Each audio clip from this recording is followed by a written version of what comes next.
আসসালামু আলাইকুম। আশা করি আপনারা ভালো আছেন, আমিও ভালো আছি আপনাদের দোয়া। তো ছোটো বড় একটা ভিডিও নিয়ে চলে আসলাম আপনাদের মাঝে। অবশ্যই ভিডিওটা অনেকটাই ভালো লাগবে। ভিডিওটা বলতে আজকে আমি হেলং শাক ভাজি করবো। আপনারা বলেন এটা হেলং শাক, আমরা বলি এটা চলডেঙ্গা। মানে আমরা কিশোরগঞ্জে যারা আছি এরা তোমার মানে মোচ খেত, তারপর তোমার ধান খেত, এগুলো লাইলে লাইলে হয়ে থাকে। এগুলো আমরা তুলে তুলে আনি জলডেঙ্গা, রেহানো চিডেঙ্গারা বলে এটা হেলং শাক।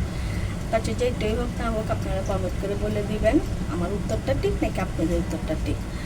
তাহলে চলেন বেশি কথা না বাড়ায় হেলং শাকটা আয়োজনটা করি।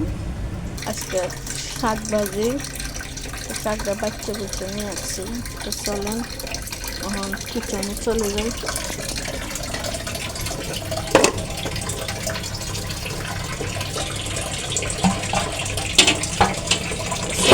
বসা দিচ্ছি তো শাকটা কী করবো, একটু হাফ সিদ্ধ দিব। হাফ সিদ্ধটা দিলে কীরকম হয়, পানিটা চলে যায়। তো হাফ সিদ্ধটা হোক। একটা সিদ্ধ দিয়েছিলাম, শাকটা একবার মিশে গেছে গা। এখন নামায় ফেলাবো, নামায়া শাকটা বাগারটা দিয়ে দিব। এই কয়টা মেজে তেলটা দিয়ে দিচ্ছি, কয়টা শুকনো মরিচে আস্তা দিয়ে দিব।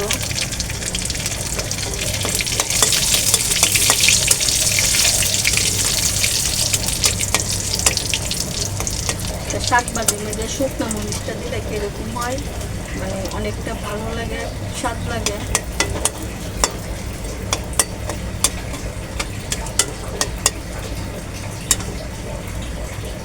আমি দিয়ে দিব পেঁয়াজ, রসুন,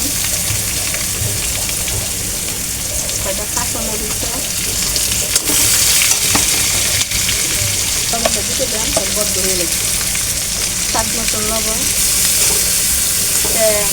ভাইয়েরা বোনেরা আপনারা কেউ কিছু মনে করিয়েন না, কেন আমার যে হেডফোনটা ছিল এটা একটু ডিস্টার্ব করতেছে, তার জন্য সাউন্ড একটু আবি যাবি মানে সাউন্ড উঠে, তারপরে ওগুলো শব্দগুলো উঠতেছে।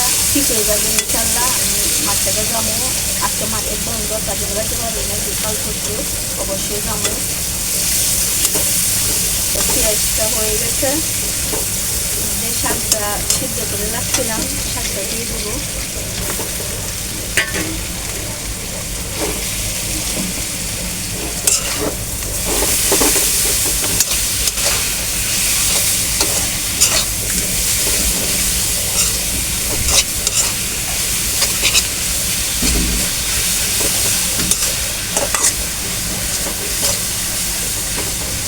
আমার হেলং শাকের ভাজিটা হয়ে গেছে, কত সুন্দর হয়েছে, কালারও মাশাআল্লাহ সবুজ সবুজ।